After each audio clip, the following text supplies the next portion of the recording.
With Pokemon Go being out for a few days, more and more people have been getting antsy and wondering, how do I catch a legendary Pokemon? And that's exactly what I'm trying to show you how to do in this video. I'm going to give you just all these concrete facts, and I personally haven't caught one, but I'm going to tell you why I haven't, and I'm going to tell you why you haven't, and most likely why everyone else playing hasn't. So here we go. So the number one reason I can give is we're not high enough levels. So right now, I've been playing pretty consistently the last few days, and I'm only level 11. And to get a Great Ball, you have to be level 12. To get an Ultra Ball, you have to be level 20. And to get a Master Ball, you have to be level 30. So typically, the balls that you get are going to be corresponding with the kind of Pokemon you can catch. And if you only have Pokeballs in your register, you're probably not going to be interacting with Pokemon over like the level of 200 or like starting or over the like CP of 200. I guess it's not the levels anymore, but what you're going to be seeing is all these first form Pokemon, and to catch like a second form Pokemon you start seeing those more prominently when you get Great Balls, and so it just starts to make sense. So the higher the level you go, the better the Pokemon's going to be. So my theory is that once you get up to the Master Ball, so level 30, which I haven't seen anyone get up that high. I've seen people at level like 23, 24, but once you get up to level 30, then I think your chances of seeing or encountering a legendary Pokemon is going to increase by tenfold.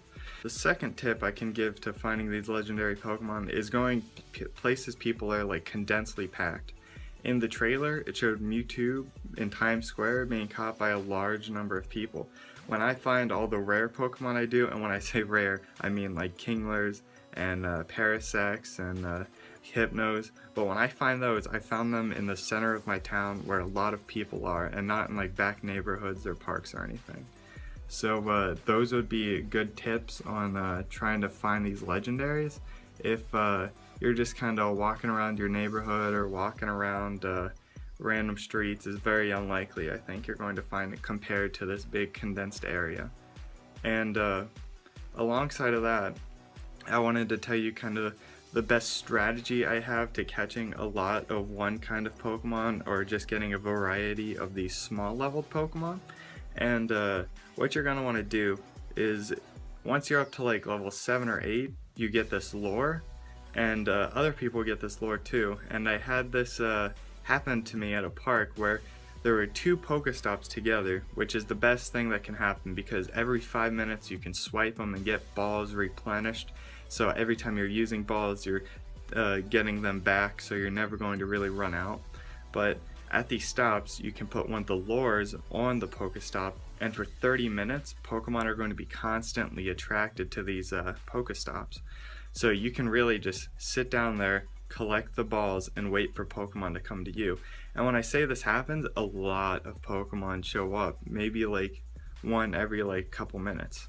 And typically they're not like the rarest Pokemon, but I did do this and I found a few that I haven't seen before, like Poliwag, and we even found a Dratini.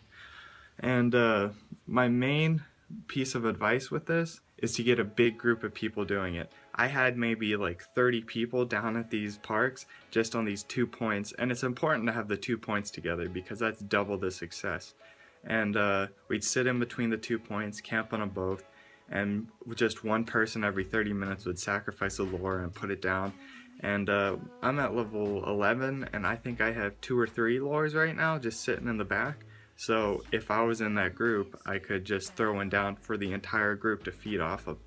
And yeah, if you ever see, and you know that the lure is activated, but if you look at the stop and there's these petals, pink petals falling down from the stop, and that's kind of an indication that the stop has the lure attached to it. And if you wanted to even increase your chances from that, you could pile on an incense to the lure, which will just swarm you every like minute with a Pokemon. But again, these don't catch you the big sized Pokemon.